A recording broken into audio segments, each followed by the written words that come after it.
मुख पवित्र हेतु भगवान श्री राम के नाम का स्मरण करेंगे।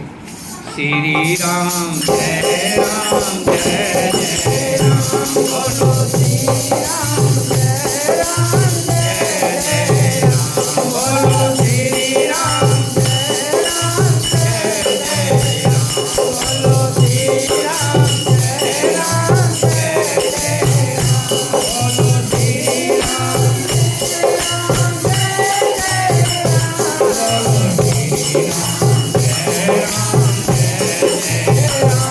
बोलो श्री राम जय राम जय जय राम, बोलो श्री राम जय राम जय जय राम, बोलो श्री राम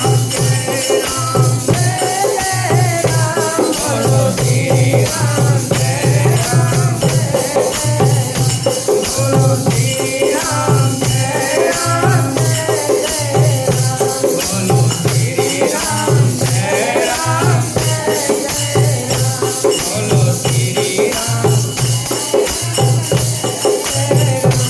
बोलो श्री राम जय राम जय जय राम, बोलिए श्री रामचंद्र भगवान की, सीता माता की, भरत शत्रुघ्न की, वीर लक्ष्मण की, वीर हनुमान की, अपने अपने माता पिता की, जनकपुर की, जनक नगरी की शोभा का वर्णन कहते शेषनाग जी और सरस्वती जी भी नहीं कर सकते। एक से एक बढ़कर के महल और अटारियां हैं।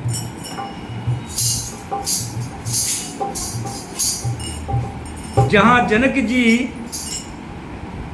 का अत्यंत अनुपम सुंदर निवास स्थान महल है, वहां के ऐश्वर्य को देखकर देवता भी स्तंभित रह जाते हैं, चकित रह जाते हैं।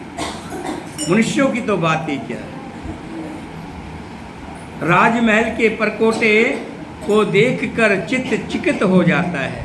ऐसा मालूम होता है मानो उसने समस्त लोकों की शोभा को घेर रखा हो। उज्ज्वल महलों में अनेक प्रकार के सुंदर रीति से बने हुए मणि जटित सोने की जरी के पर्दे लगे हैं। सीता जी के रहने के सुंदर महल की शोभा का वर्णन किया ही कैसे जा सकता है। राजमहल के सब दरवाजे बहुत सुंदर हैं, जिनमें वज्र के समान हीरो के चमकते हुए किवाड़ लगे हैं। राजाओं, नटों, मगाधों और भाटों की भीड़ राजा जनक के दरवाजे पर लगी रहती है। घोड़ों और हाथियों के लिए बहुत बड़ी बड़ी घुड़शालें और गजशालाएं, फील खाने बनी हुई हैं, जो सब समय घोड़े, हाथी और रथों से भरी रहती है। सुर सचिव से नप बहु तेरे, नृप ग्रह सरिस बदन सबके रे। और बाहर सर सरित समीपा, उतरे जहते विपुल महीपा। बहुत से सूरवीर मंत्री और सेनापति हैं, उन सब के घर भी राजमहल सरीखे हैं। नगर के बाहर तालाब और नदी के निकट जहाँ तहाँ बहुत से राजा लोग डेरा डाले हुए रहते हैं।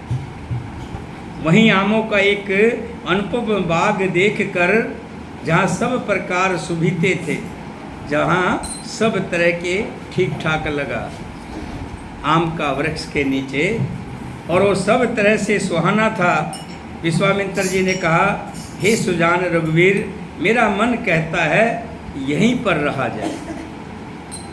भले नाथ कह कृपा निकेता, उतरे तह मुनि वृंद समेता।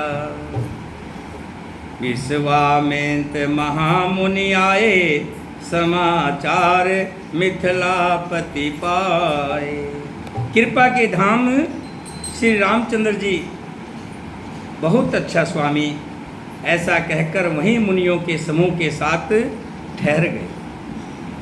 मिथिलापति जनक जी ने जब ये समाचार पाया कि महामुनि विश्वामित्र जी आए हुए, संग सचिव सुच भूर भट भुसुरवर गुरु ज्ञात, चले मिलन मुनि नायक मुदित राव एहि भांत।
जब राजा जनक ने सुना कि मुनिवर विश्वामित्र जी पधारे हैं, तब उन्होंने पवित्र हृदय से ईमानदार स्वामी भक्त मंत्री बहुत से योद्धा श्रेष्ठ ब्राह्मण गुरु सतदानंद जी और अपनी जाति के श्रेष्ठ लोगों को साथ में लिया और इस प्रकार प्रसन्नता के साथ राजा मुनियों के स्वामी विश्वामित्र जी से मिलने के लिए चले। कीन प्रणाम चरण धर माथा दीन आशीष मुदित मुनिनाथ, विपर वृंद सब सादर बंदे जाने भाग्य बड़ राव आनंदे। राजा ने मुनि के चरणों पर मस्तक रखकर प्रणाम किया। देखिए, जो संत होते हैं, संतों की बड़ी महिमा गाई गई है। चाहे आम प्राणी की बात ही क्या है, राजा भी जब जाते थे तो संतों के चरणों में सिर झुकाते।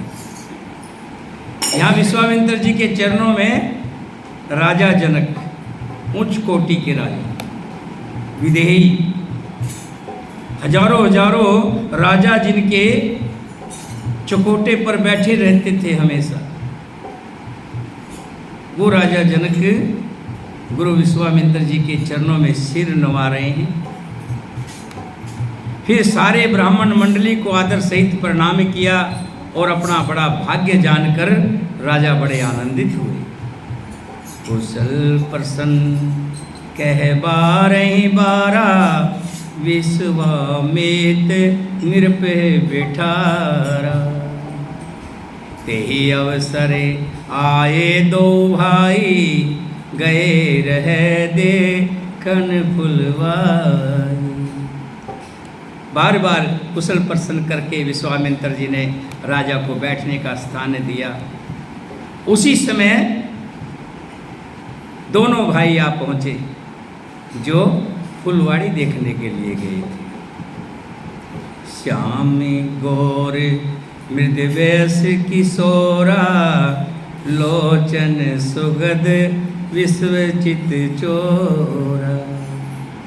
उठे सकल जब रघुपति आए, विश्वामित्र निकट बैठाए।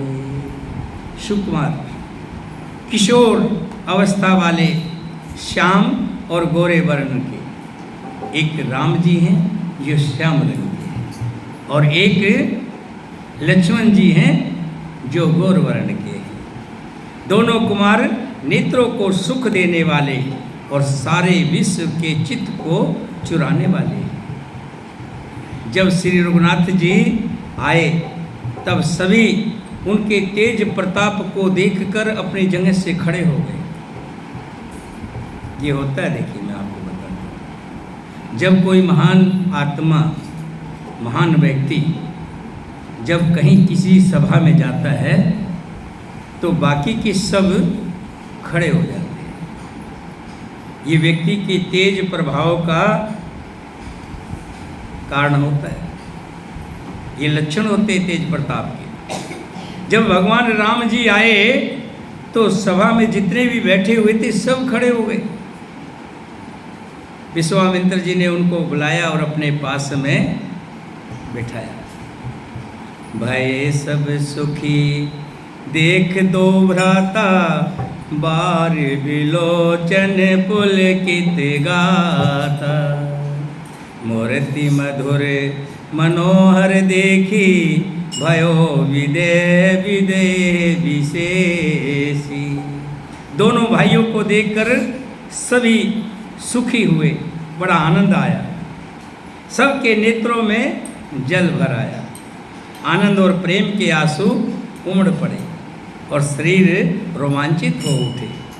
राम जी की मधुर मनोहर मूर्ति को देखकर जनक जी विशेष रूप से देह की शुद्ध बुद्ध से रहित हो गए, एकदम से देखते रह गए। प्रेम मगन मन जान नृप, कर विवेक धर धीर।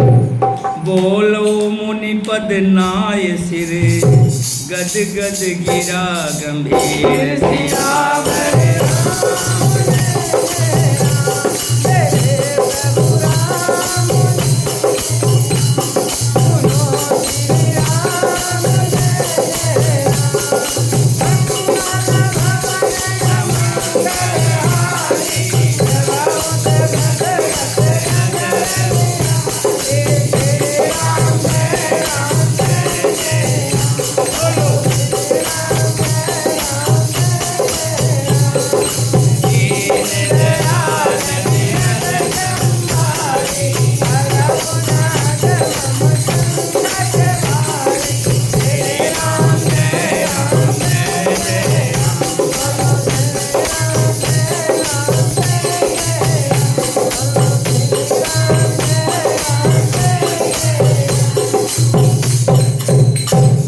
राजा जनक राम जी की मूर्ति को देखकर उसी में खो गए,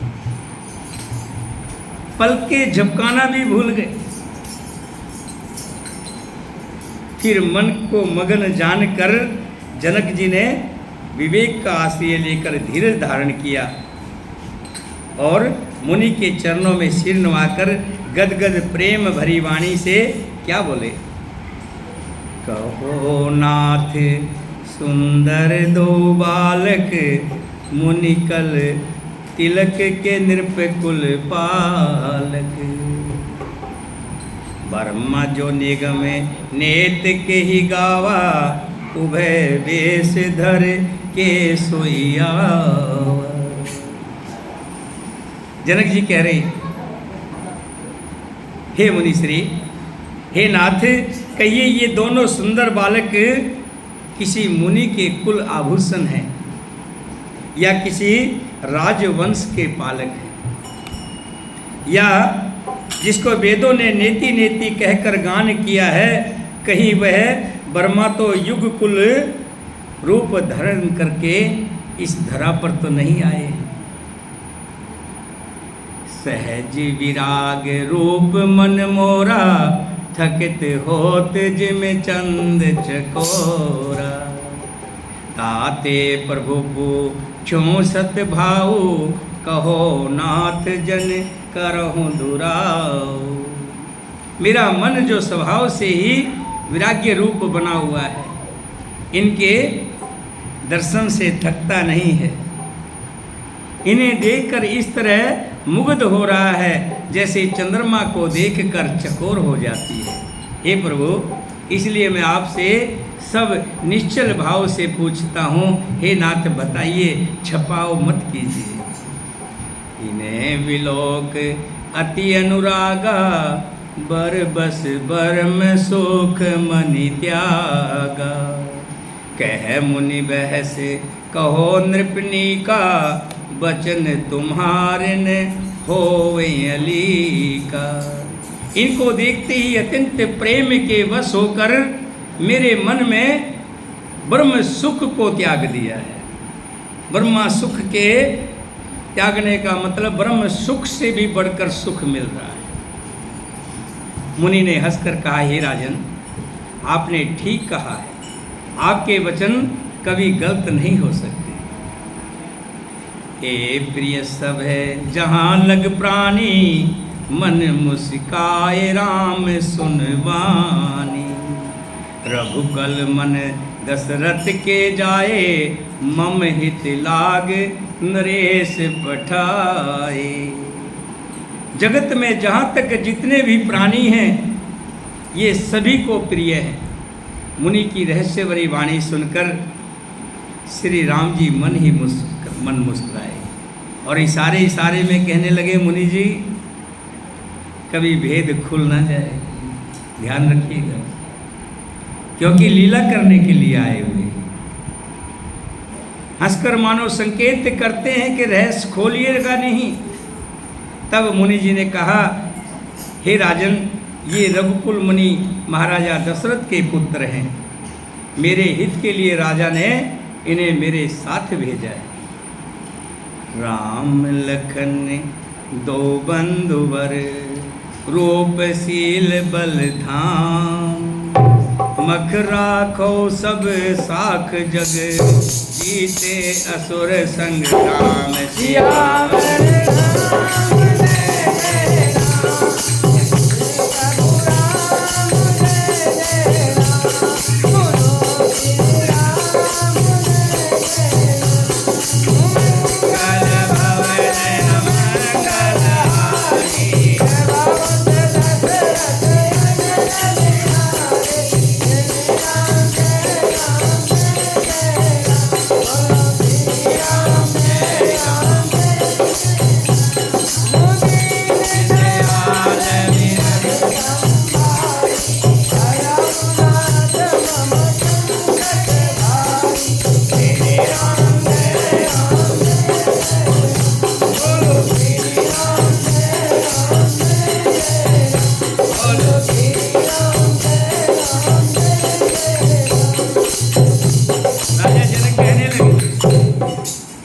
ये राम और लक्ष्मण दोनों श्रेष्ठ भाई रूप शील और बल के धाम हैं।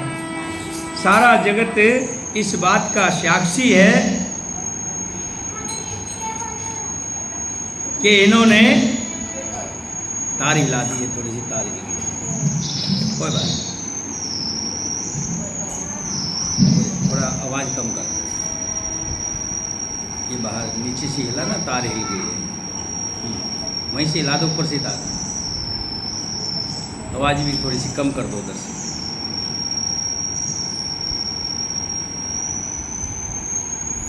बस बोले सियापति राम, और थोड़ी कम कर।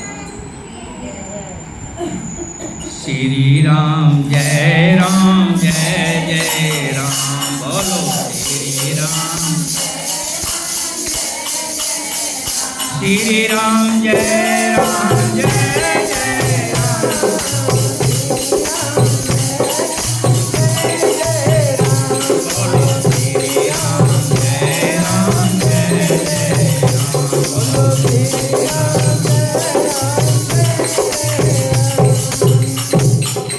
कहा, हे हे नाथ, आपके दर्शन कर कर मैं आत्म विभोर हो गया, बड़ा सुख पाया मैंने।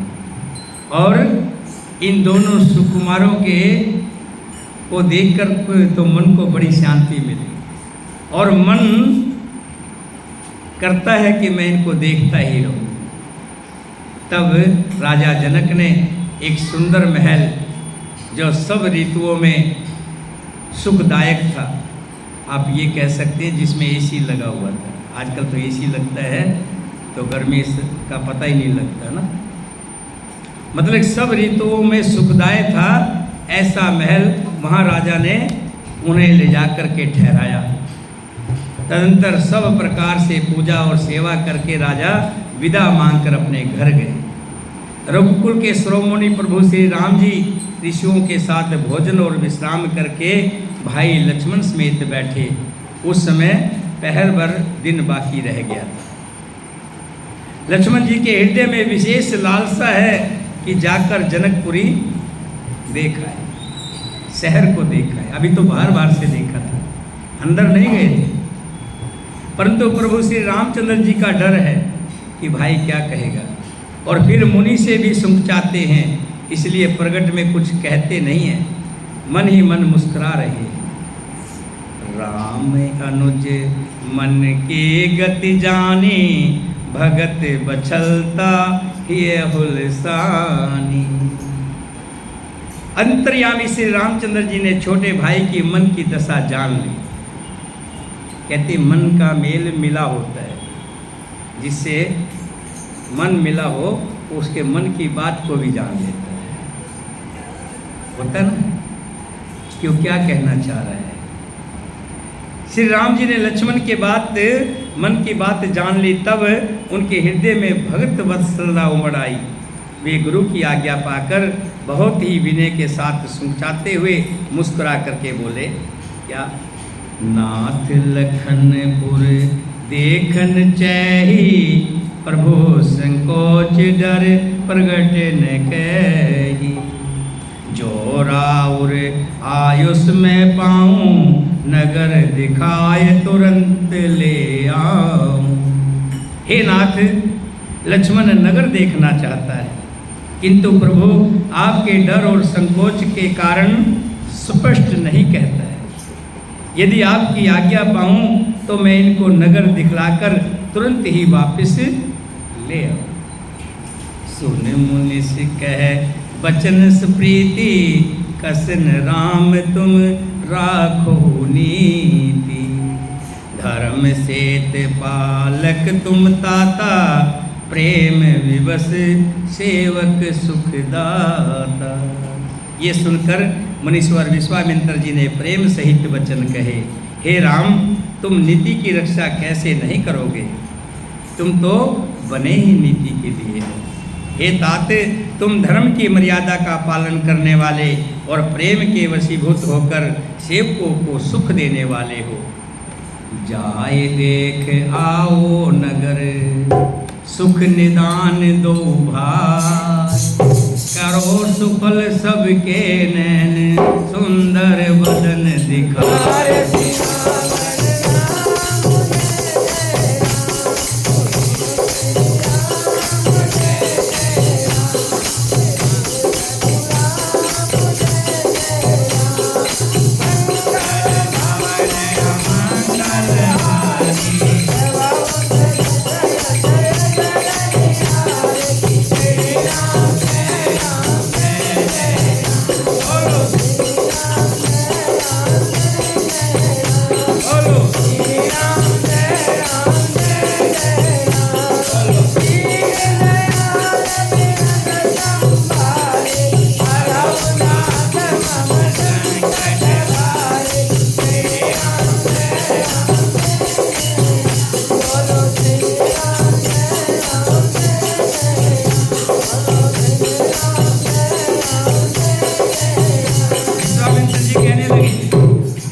हे राम, तुम बड़े नीति के पालक हो।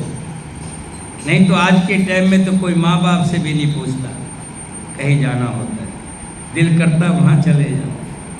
और बहुत से तो बताते हैं जाना है मैंने इधर, और जाते हैं उधर। घर पे कुछ कहेंगे पाएंगे कहीं पर। तो भगवान श्री राम के बारे में कहते हैं विश्वामित्र जी के, हे रघुनाथ, आप नीति के पालन करने वाले। सुख के निधान दोनों भाई जाकर नगर देखाओ और अपने सुंदर मुख दिखलाकर सब नगर निवासियों के नेत्रों को सफल करो, आनंद करो। मुनिपद कमल बंद दो भ्राता, चले लोक लोचन सुखदाता। बालक वृंद देख अति शोभा, लगे संग लोचन मन लोभा। सब लोगों के नेत्रों को सुख देने वाले दोनों भाई मुनि के चरण कमलों की वंदना करके चले। जैसे ही आश्रम से बाहर निकले, बालकों के झुंड इनके सौंदर्य की अत्यंत शोभा देकर साथ लग लिए। उनके नेत्र और मन इनकी माधुरी पर लुभा गए। पीत वसन परिकर कट भाथा, चार चाप सर सोहत सहाता। तन अनुहरत सुचनंद खोरी, श्यामल गौर मनोरथ जोरी। दोनों भाइयों के पीले रंग के वस्त्र हैं, कमर के पीले दुपट्टों में तरकस बंधे हैं, हाथों में सुंदर धनुष बाण शोभित है। श्याम और गौर वर्ण के शरीरों के अनुकूल, अर्थात जिस पर जिस रंग का चंदन अधिक पवे, उस पर उसी रंग के सुंदर चंदन की खोर लगी है। सांवरे और गोरे रंग की मनोहर जोड़ी है। हे हरिकंदर बाहु विशाला, पुरे अति रुचिर नाग मणिमाला। सुभग सोन सुरहर लोचन, बंदन मयक ताप त्रियमोचन। सिंह के समान पुष्ट गर्दन, गले का पिछला भाग है, विशाल भुजाएं हैं, चौड़ी छाती पर अत्यंत सुंदर गज मुक्ति की माला है। सुंदर लाल कमल के समान नेत्र हैं, तीनों तापों से छुड़ाने वाला चंद्रमा के समान मुख है। कानों में सोने के कर्ण फूल शोभा दे रहे हैं और देखते ही देखने वाले के चित्त को मानो चुरा लेते हैं। उनकी चितवन दृष्टि बड़ी मनोहर है, भौहें तिरछी एवं सुंदर है, माथे पर तिलक की रेखाएं ऐसी सुंदर है मानो मूर्तिमती शोभा पर मोहर लगा दी गई हो। सिर पर सुंदर चकोनी टोपियां दिए हैं, काले और घुंघराले बाल हैं। दोनों भाई नख से लेकर शिखा तक सुंदर हैं और सारी शोभा जहाँ जैसी चाहिए वैसी की वैसी है। देखन नगर भूप सुत आए, समाचार पुरवासी पाए। धाय धाम काम सब त्यागी, मनोरंक निधि लूटन लागी। जब नगर के लोगों को पता लगा अयोध्या के दो राजकुमार, एक गौर वर्ण का है और एक श्याम वर्ण का है, आए हैं, तब वे सब घर बार और सब काम छोड़कर ऐसे दौड़ पड़े मानो खजाना लूट रहा हो, धन लूट रहा हो। स्वभाव से ही सुंदर दोनों भाइयों को देखकर वे लोग नेत्रों का फल पाकर सुखी हो रहे हैं। युवती स्त्रियां घर के झरोखों से लगी हुई प्रेम सहित श्री रामचंद्र जी के रूप को देख रही है और आपस में क्या कह रही है? कह परस पर बचन सुप्रीति, सखी इन कोट काम छवि जीती। कह रही है देखिए सखी कितने सुंदर हैं, इनके समान संसार में कोई दूसरा सुंदर नहीं है। सुर नर असुर नाग मुनि माही, शोभा अस को सुनती नाही। आज तक हमने किसी देवता की या किसी मुनि की ऐसी शोभा नहीं देखी जैसी इन दोनों की शोभा है। भगवान विष्णु की चार भुजाएं हैं, ब्रह्मा जी के 4 मुख हैं, शिव जी का भयानक वेश है और उनके 5 मुख है। हे सखी, दूसरा देवता भी कोई ऐसा नहीं है जिसके साथ हम इनका मुकाबला करें। ये तो सुंदर की खान है, सुंदरता की खान है। वै किशोर सुषमा सदन श्याम गौर सुख धाम, अंग अंग परवार कोट कोट सत्कार।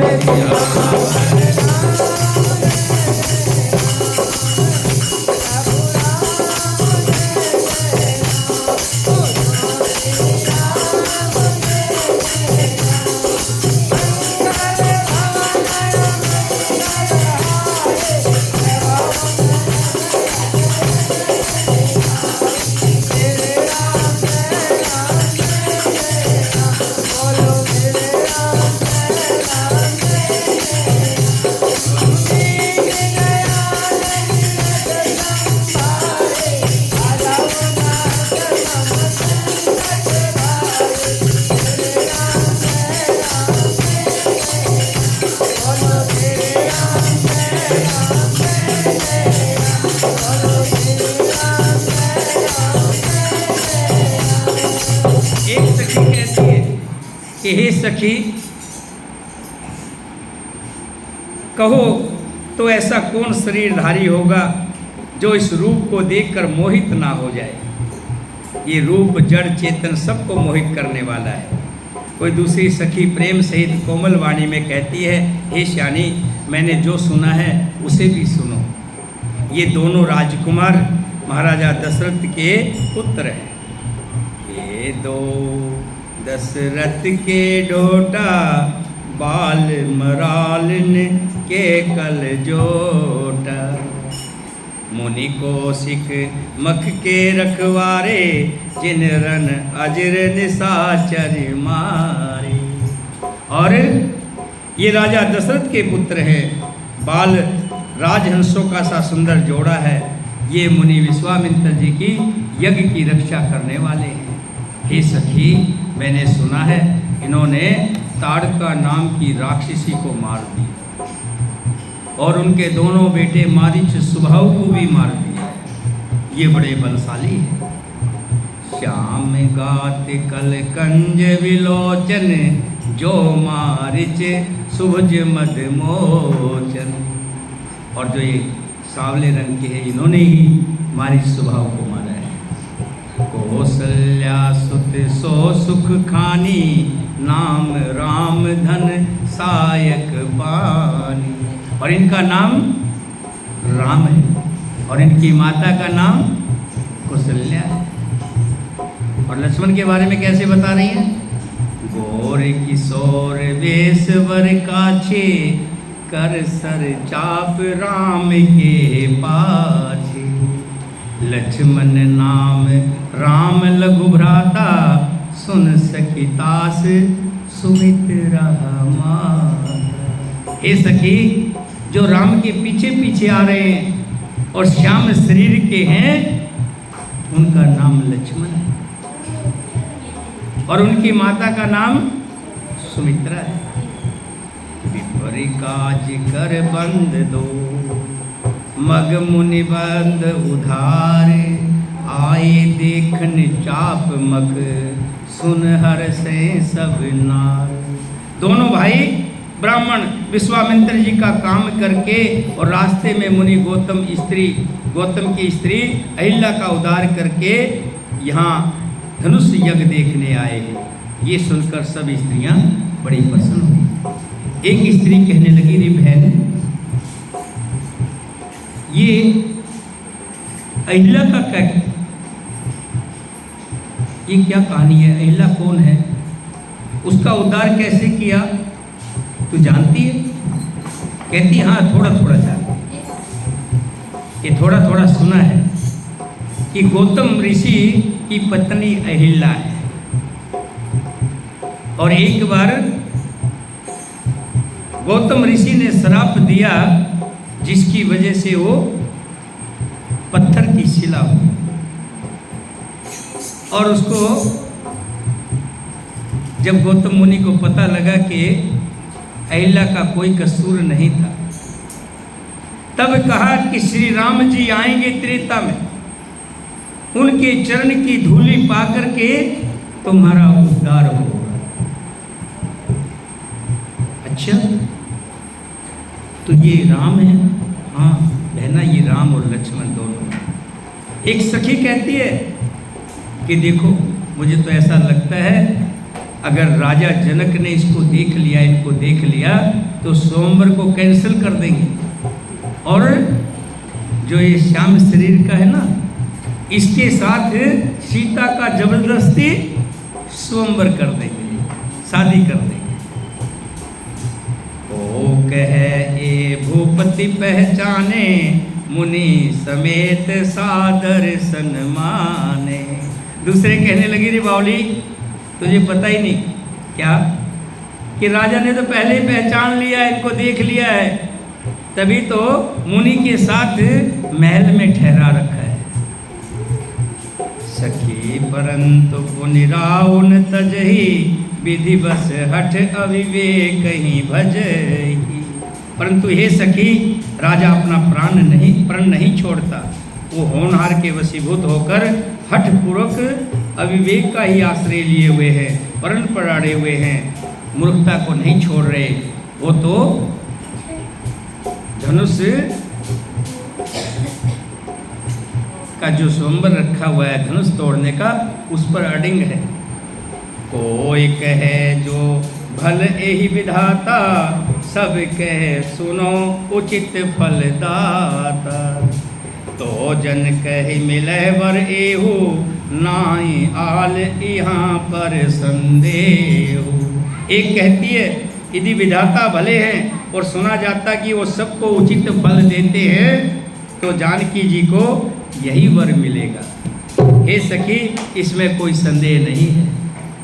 जो विधि बस अस बने संजोगु, तो कित कित होय सब लोग।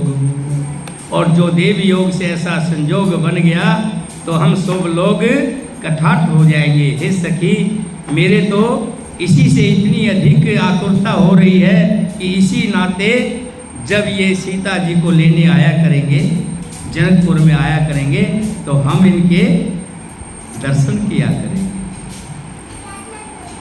वो कहते ना, आता है भागवत में आता है, चलो सखी उस देश में जहाँ कृष्ण का राज, जल भरे दर्शन करे एक पंथ दो काज।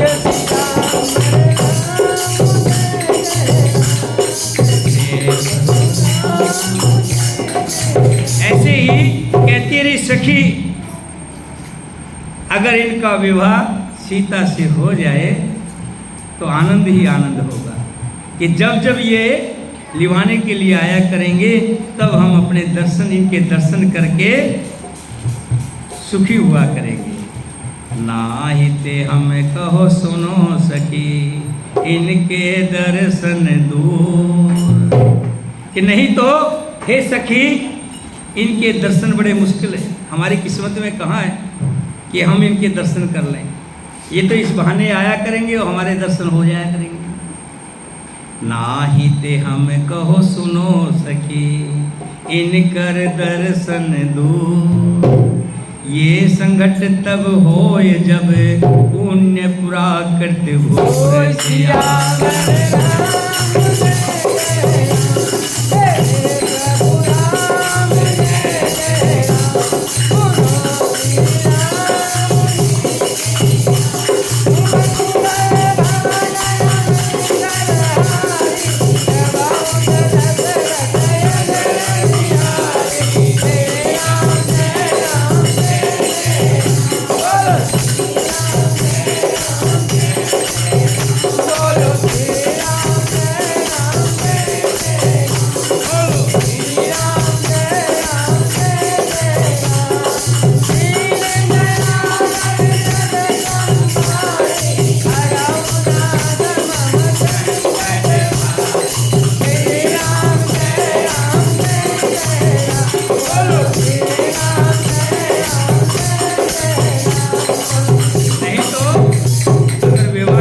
होगा तो हे सखी सुनो, हमको इनके दर्शन बड़े दुर्लभ हो जाएंगे।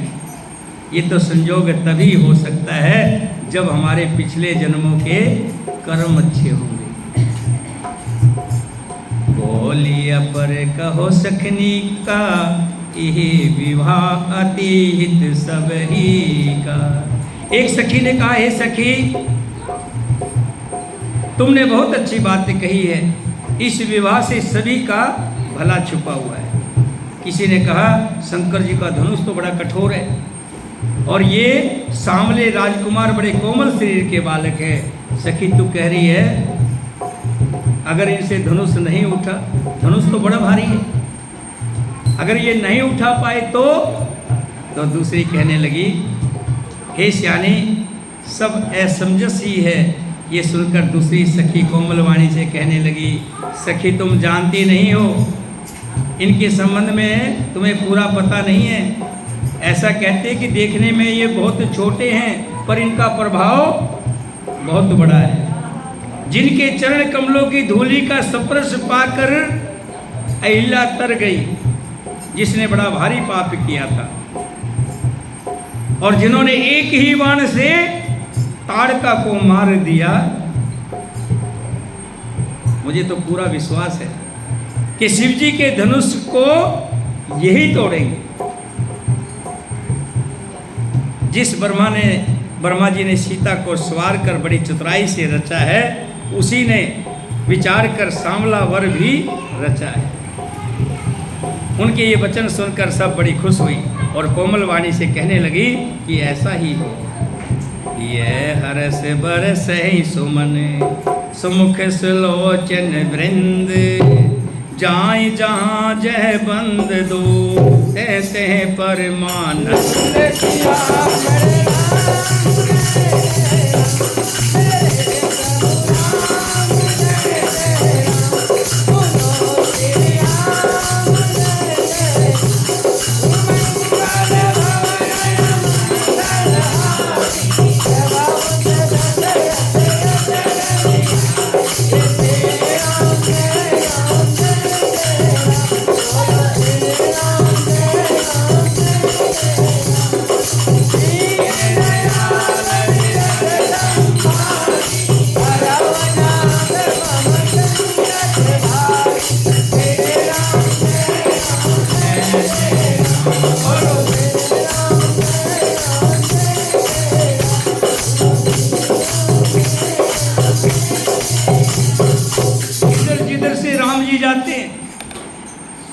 उधर छत पर से फूलों की वर्षा कर रही हैं युवतियाँ, स्त्रियाँ ऊपर से फूल बरसा रही हैं खुशी के बाद। फूल कहाँ बरसाए जाते हैं? जहाँ खुशी हो, देख करके अपने आप उमंग होती है, दिल करता है, और फूलों की वर्षा हो रही है जहाँ जहाँ से श्री राम जी गुजरते हैं। बोलिए सियापति रामचंद्र भगवान जय।